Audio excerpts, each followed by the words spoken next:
Meanwhile, Archer is fooled by the elite and they decide to kill him, and of course Alan stops them, destroying Nick Nitro in the process. Alan's parents turns up and he tells them about the toys and they accuse him of being on drugs.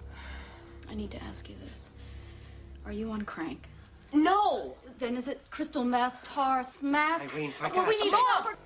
This is a PG movie, and they accuse him of being on crystal meth? This isn't Breaking Bad. It's PG-13. And would you prefer if I replaced the audio with this? I need to ask you this. Were you masturbating? God damn you nasty little bastard. Archer explains that the Gorgonites are still alive and hiding somewhere. My Gorgonite brothers are doing what the Gorgonites do best. They are hiding. What? What the Gorgonites do best is hiding? Like, what kind of kid would want a toy that just hides? Like, that's not something you'd want to advertise. Don't question the logic of the Gorgonites. Admit it, you would have collected them anyway. I suppose you're right. But you've bought a lot of bad movies. Like The Day the Earth Stood Still. You're the one who requested that. Meanwhile, the elite are hiding out in Christie's family garage and Nitro finds them and dies, so to speak. Did we win? We will. Nick Nitro's battery has run out. His battery ran out. His legs were destroyed in a kitchen sink. I thought the battery never runs out on those things. It's like Brick Bazooka was cut in half, and he survived just like Darth Maul. You cannot imagine the depths I would go to stay alive, fueled by my singular hatred for you. The next day, Alan and Archer find the rest of the Gorgonites in a bin. Look out, Alan! It's a Dianoga! It's the Gorgonites. Ocula. Punch it. Scratch it. What a jump! Insaniac. Okay, hey, what are you, a kid or an oil painting? Okay, Insaniac is pretty awesome because he's so crazy. Freaky. Like Frankenstein. I'd say he's more like Bumblebee. Back at Globotech, Erwin and I are in some kind of quarantine zone, asking about the munition chips and how they put them in toys. Imagine a microchip, sophisticated enough to control the guidance systems of ballistic missiles. Imagine it can be used to instantly upgrade any system that it's plugged into, like a smart drug for machines. Then, imagine it can learn. So you guys created a HAL 9000 and a microchip. The guy explains that the chips are sensitive to electromagnetic pulses, which serve to foreshadow the ending of the movie. Meanwhile, Alan has a bunch of toys living in his room, and Christy calls and shoots Alan down by saying she only dates older guys, and subtly describes Alan as a troublemaker. Well, her options are either Alan or Spider-Man. Meanwhile, the elite's making vehicles to Queen, at least they got a good taste in music.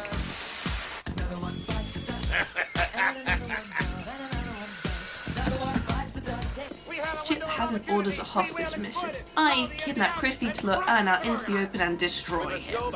Meanwhile, Phil shows off his new widescreen TV and the elite get an idea to make a catapult out of a mousetrap and a spoon and use sleeping pills to neutralize the enemy. I think World War II was my favorite war. That would be a good strategy to neutralize my enemies. I think that will be part of my strategy to rid myself of the evil Erod. Okay, you clearly have issues. They make their way up the stairs and they get caught by whiny Timmy and attack him. Points for the Commando Elite for shutting that kid up. Son, you can be a prisoner or a casualty. It's up to you. I wouldn't mind if you made him a casualty. Clearly you have issues. I'd rather not know what happened to you as a kid. They find the Gwendy dolls and start leering at them. Fully posable. This is a kid's movie. Hello, Dolly. Who says you can't have a little adult humor in a film like this? Next you'll be saying it's okay for Transformers to hump people. Oh, you're cute. Name's Wheelie. Yeah. Say my name. Say my name. God damn it, I spoke too soon. Chip then gets an idea to start making an army of Gwendy dolls using Nick Nitro's military chip and a bunch of tech they find. Now that's what I call science! I see he's preparing a droid army for war. And what are the Gorgonites doing? Absolutely nothing, because that's what they're programmed to do. But he refused to provide intel and paid a grave price for his courage. Christy gets home and says goodbye to her boyfriend, who scarily looks like Justin Bieber. She then goes into her room and finds the science and the dolls. Don't hate me because I'm beautiful.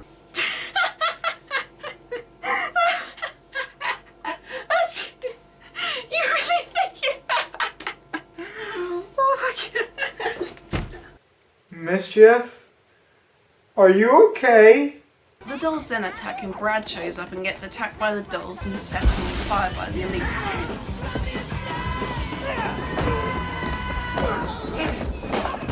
Frankly, I'm glad because we never see him again. Are you scared? We're all scared. You'd have to be crazy not to be scared. I've always liked that quote. I think it's the best one in the movie. The elite send Alan a hostage videotape and it's a full-out war. So Alan sends the elite a box with the Gorgonites in, giving time for Alan to send an archer via a rocket and lets him into the house. Alan saves Christy and the scary Gwendy doll attack and she attacks them with a baton.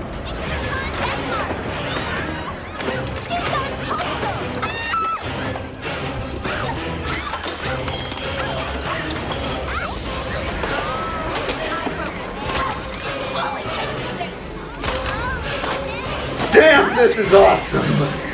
Where was this ass kicking when she was in the Spider-Man movies? She really would have beaten the crap out of the Green Goblin. The elite blow up the box and Chip Hazard is pissed to find it's a CD player. Alan and Christy escape only to be pursued by the elite playing rock music and driving homemade military vehicles. Commando, attack!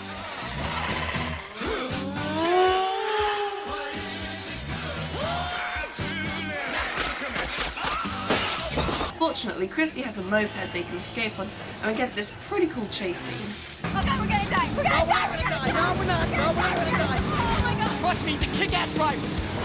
We're gonna die!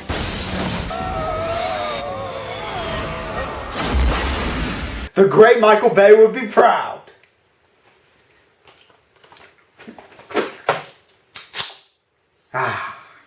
Point made. Explosion approved by Michael Bay. But Chip Hazard is not going down without a fight and finds Joe recalling the toys and uses it to his advantage. Chip Hazard is a badass antagonist. Meanwhile, Alan and Christy return back to find their parents arguing and the Gorgonites reveal themselves to the parents.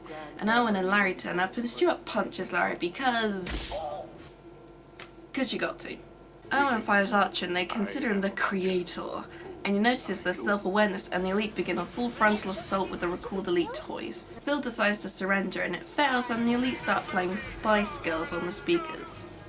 Yo, I'll tell you what I want, what I really, really want. Don't tell me what you want, what you really, really want. Spice Girls? Well, it was the 90s, that would be appropriate psychological warfare. Appropriate? How would Spice Girls be appropriate for a war scene? Shouldn't they be playing something hardcore when they're about to massacre them? The Marines did this against Noriega. It's the 90s, it's not that they could play Disturbed or anything. And so a war begins between the Commando Elite and the Gorgonites and humans.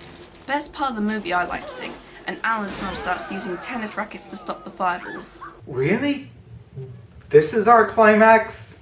You have a problem with it? Okay, let me rephrase that. I mean, it's still a good scene, but the Gorgonites are just doing nothing! They just go back to hiding and let the humans do all the work. You don't see the Autobots just chilling in vehicle mode and letting Sam do all the fighting in Transformers. I know the Gorgonites are scared and all, but they have freaking weapons of their own and were made to fight the Commando Elite in the first place. So why does it take them so long before they decide to enter the fight? Lives are in danger! This is the perfect time to go into battle! They can't help being afraid. This is going to be like you telling me why Optimus Prime can't free Bumblebee, but the roles are reversed here. Owen suggests an electromagnetic pulse to fry the chips after exposition guy's info from earlier, and Ellen gets an idea to use the power lines. Stuart tries to stop Alan, but he reluctantly lets him go, and we get another instance of trust. And Owen and Larry decide to use the fuse box at Christie's house, and Stuart goes to defend his precious grass. I do not like footprints on my grass!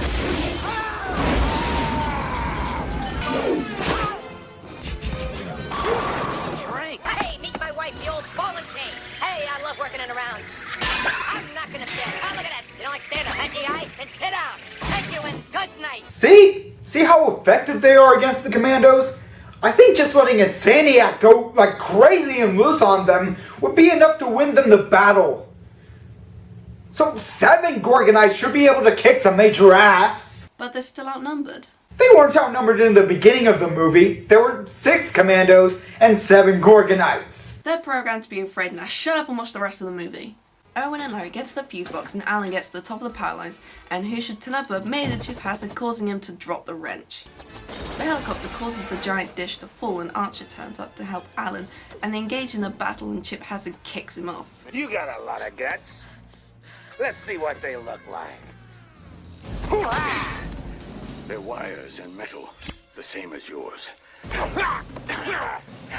We're nothing alike. That was very anticlimactic. I mean, seriously. He could have at least put up more of a fight. You are so not getting off easy in our Revenge of the Fallen review. Alan shoves him onto the Transformers box things. It doesn't work, and Christy votes for her dad's lawnmower. Owen tweaks the fuse box, and Chip Hazard helps produce a strong enough electromagnetic pulse to destroy the Commando Elite. There will be no mercy. That was good. But it's no Megatron's death.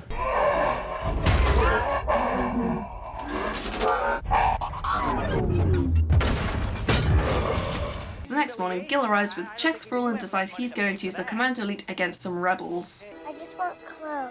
You take that back! Take it back! No one wished their birthday to get clothes! You have serious issues, man. Alan and Christy share that cliche hero kiss and they find the Gorgonites under Phil's satellite dish. Told you it was a plot point. All alive because the dish saved them from the electromagnetic pulse. And so Alan sends the Gorgonites off to Gorgon National Park in his dad's boat, and it's a happy ending for all. Why do they have to go anyway? There are bound to be more Chip Hazard figures out there looking to avenge their fallen comrades. Shouldn't they just stay behind for protection? Their home is fictional, so why can't they just stay behind? Not every movie has to end like Transformers does. I hope we don't hit an iceberg. Titanic reference because that was released by James Cameron the year before. So that was Small Soldiers, and yeah, despite some of my complaints, I still really like it. I know it does have some flaws in it, but it shouldn't really get in the way of enjoying this movie for what it is. A fun action movie with good characters and an interesting premise. Sure, the CG may look dated by today's standards. I mean, seriously, there's no Transformer in it. But it was made in the 90s, so it should have a pass. But the animatronics look great. And there are some good performances, mostly Tommy Lee Jones as Chip Hazard. I do recommend this movie for a good time. Well, I love it. Small Soldiers still remains one of my favourite nostalgic movies. Chip Hazard is a great antagonist and has some pretty memorable lines in the movie. The cast are great to watch, even if a little irritating, and the overall action in the movie is brilliant. Overall, I'd give it an A for being a great movie. Okay, I let you review this movie with me, so you must hold up your end of the bargain. Fine, I'll play the drinking game with you next year. Not just that. I also remember you promised to send me a movie to review. So tell me, what is this film going to be?